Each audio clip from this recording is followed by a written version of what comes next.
सैयदना मोहम्मद व आलिहि वसहबिहि मुबारक वसल्लम। इस वक्त मैं किला खैबर की बिल्कुल बुलंद जगह पर मौजूद हूँ। ये वही किला है जिसको हज़रत मौला अली मुश्किल कुशा शेर खुदा करम अल्लाह वजल करीम ने नबी करीम सल्लल्लाहु अलैहि वसल्लम की दुआ फरमाया। मरहब का ये वो मजबूत किला जिसको हज़रत अली रज़ी अल्लाह तआला अन्हु की एक ठोकर ने जो है वो तहबाला कर दी। बिस्मिल्लाहिर्रहमानिर्रहीम। रसूलुल्लाह सल्लल्लाहु अलैहि वसल्लम को जब खैबर के यहूदियों की मुसलमानों के ख़िलाफ़ साजिशों का इल्म हुआ तो आप अलैहिस्सलातु वस्सलाम उनकी सरकोबी के लिए खैबर तशरीफ़ ले गए। आप अलैहिस्सलातु वस्सलाम ने खैबर के तमाम किलों को फ़तह कर लिया, लेकिन मेन किला अभी बाकी था। सहाबा इकराम रिज़वानुल्लाह अलैहिम अजमाइन की बेमिसाल कुर्बानियों के बावजूद भी किला फ़तह नहीं हो रहा था। बाज़ रवायात के मुताबिक 17 सहाबा इकराम और बाज़ के मुताबिक 19 सहाबा इकराम रिज़वानुल्लाह अलैहिम अजमाइन अपनी जानों के नजराने अपने प्यारे पैगंबर के सामने दे चुके थे। अल्लाह रब्बुल इज़्ज़त के हुक्म से हज़रत अली अल मुर्तज़ा रज़ी अल्लाह ताला अन्हु को बुलाया गया।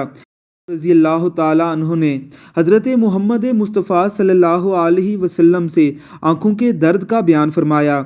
आप अलैहिस्सलातु वस्सलाम ने अपना मुबारक लाब दहन आपकी आंखों पर लगाया तो वो चंगी बल्ली हो गई और फिर तमाम उम्र नहीं दुखी। हज़रत अली रज़ी अल्लाह ताला अन्हु को वो झंडा दिया गया जिसके बारे में रसूलुल्लाह सल्लल्लाहु अलैहि वसल्लम ने फरमाया था कि मैं झंडा उसे दूंगा जिसके हाथ अल्लाह ने फ़तह रख दी है। लिहाजा सैयदना अली अल मुर्तज़ा रज़ी अल्लाह ताला अन्हु ने खैबर के मशहूर व मारूफ किले पर हमला किया। उसका दरवाज़ा आपने एक हाथ से ही उखाड़ कर फेंक दिया और यूं मुसलमानों को फ़तह नसीब हुई। इस किले की ज़ियारत कीजिए और सैयदना अली अल मुर्तज़ा रज़ी अल्लाह ताला अन्हु के लिए दुरूद शरीफ का हदिया कीजिए। तमाम सहाबा इकराम रिज़वानुल्लाह अलैहिम अजमाइन ही हमारे मोहसन और मुरब्बी हैं। एक बार दुरूद शरीफ पढ़ के तमाम सहाबा इकराम रिज़वानुल्लाह अलैहिम अजमाइन को तोहफ़ातन भेजिए। रब्बुल इज़्ज़त की ज़ात हमें सहाबा इकराम और अहले बैत उज़्ज़ाम के रस्ते पर चलने की तौफ़ीक़ अता फ़रमाए। आमीन। मैं उस किले के बिल्कुल खंडरात के ऊपर उस जगह इस वक्त खड़ा हुआ हूँ और एक अजीब मंज़र है। चारों तरफ जो है ये यहूदियों की आबादी थी और इस जगह पर 7 किले थे, उनमें से 5 फतह हो गए थे। सबसे मजबूत किला ये था जब मुसलमान नीचे से ऊपर आने की कोशिश करते थे तो उन पर तीरों की बौछार होती थी। ये नीचे जो बड़ी जगह नज़र आ रही है, इधर किला खैबर का बड़ा फाटक था जिसको हज़रत अली रज़ी अल्लाह तआला ने एक ठोकर से उड़ा के नीचे फेंक दिया और उसके बाद जब 40 के करीब सहाबा ने उसको उठाने की कोशिश की तो वो ना उसको उठा सके। तो ये वो जहाँ पर ही मरहब के साथ जो है वो उनका मुकाबला हुआ और आपने मरहब को एक ही बार में उसका काम तमाम कर दिया। ये हज़ारा साल वो पुराने खंडरात जिन्होंने हमारे प्यारे नबी करीम सल्लल्लाहु अलैहि वसल्लम और प्यारे सहाबा इकराम रिज़वानुल्लाह ताला अलैहिम अजमाइन की ज़ियारत की और आज अल्हम्दुलिल्लाह हमें भी इस मकाम पर आने की तौफ़ीक़ हासिल हुई। मकाम में इबरत है ये मकाम कि बड़े बड़े जो हैं वो कुमरान वो ख़त्म हो जाते हैं और रह जाता है नाम सिर्फ अल्लाह वालों का। आज अगर हमें भी यहाँ कोई चीज़ लेकर आई है तो नबी करीम सल्लल्लाहु अलैहि वसल्लम की मोहब्बत और सहाबा इकराम रिज़वानुल्लाह ताला अलैहिम अजमाइन की मोहब्बत लेकर आई है कि हम भी देखें कि उन्होंने जज्बा ईमानी से सरशार होकर इन कुफ़ार का किस तरह मुकाबला किया और उनका मुकाबला करके उनको ज़मीन बोस कर दिया। तो ये वो किला है। नीचे असल में कनेक्शन बिल्कुल लो है, मैंने वीडियोज़ रिकॉर्ड की हैं लेकिन कुछ मंज़र जो है वो दिख रहा है। मतलब ये अंदर खंडरात हैं और अंदर ही मतलब इस पूरा किला जो है वो ऐसा ही है।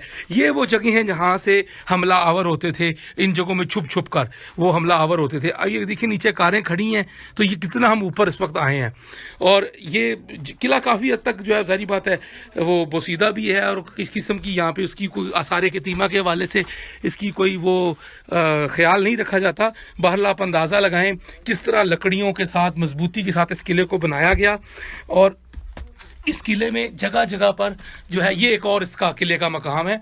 यहाँ से इस किले की मजबूती की बड़ी वजह ही ये थी कि यहाँ पर से वो ऊपर से बैठकर मानों पर तीर बरसाते थे। ये सामने जो है ये नीचे पूरा जो है वो मंजर नजर आता है। किला चारों तरफ को जो है वो दुश्मनों को के ऊपर नज़र रखने के लिए एक मजबूत मकाम था।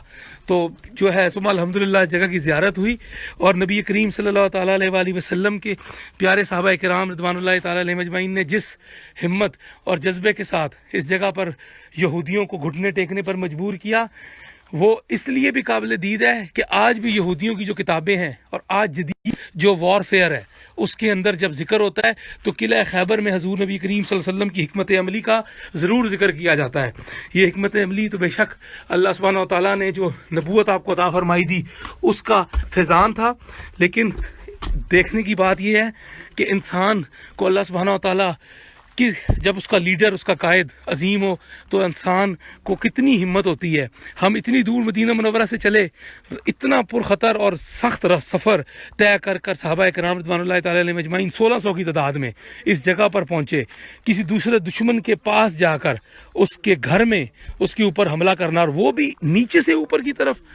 آج کی تاریخ میں بھی جو ہے کہا جاتا ہے کہ جی جو جنگ کے لیے جس کا مقام اوپر ہے، جس طرح کارگل کی آج کل مثال لی جاتی ہے کہ کارگل کی جو گھاٹی تھی وہ اونچی تھی اور جو ہے وہ ہماری فوج نیچے تھی، پاکستانی جو فوج تھی وہ نیچے تھی. اسی طرح دیکھا جائے تو آج کی تاریخ میں یہ ناممکن بات ہے کہ اتنی اونچائی کے اوپر سے جو ہے وہ صحابہ کرام رضوان اللہ تعالیٰ علیہ مجمعین نے ان کا مقابلہ کیا اور مقابلہ کر کے جو ہے وہ اس قلعے کو فتح کیا. اس کے ارد گرد جو 5 قلعے موجود ہیں ان 5 قلعوں کو فتح کر لیا گیا تھا. یہ ایک چھٹا قلعہ، اور اس سے 10 کلومیٹر کے فاصلے پر ایک اور قلعہ ہے جو 7واں قلعہ تھا. بعد میں کمپاؤنڈ ایریا تھا. دیکھیں کیسی ہے وہ چھوٹی چھوٹی جگہ موجود ہیں، اور یہ اس کو بنایا ہی اس لیے اس طرح کیا تھا کہ اس کے اوپر دشمن آرام سے قبضہ ہی نہ کر سکے.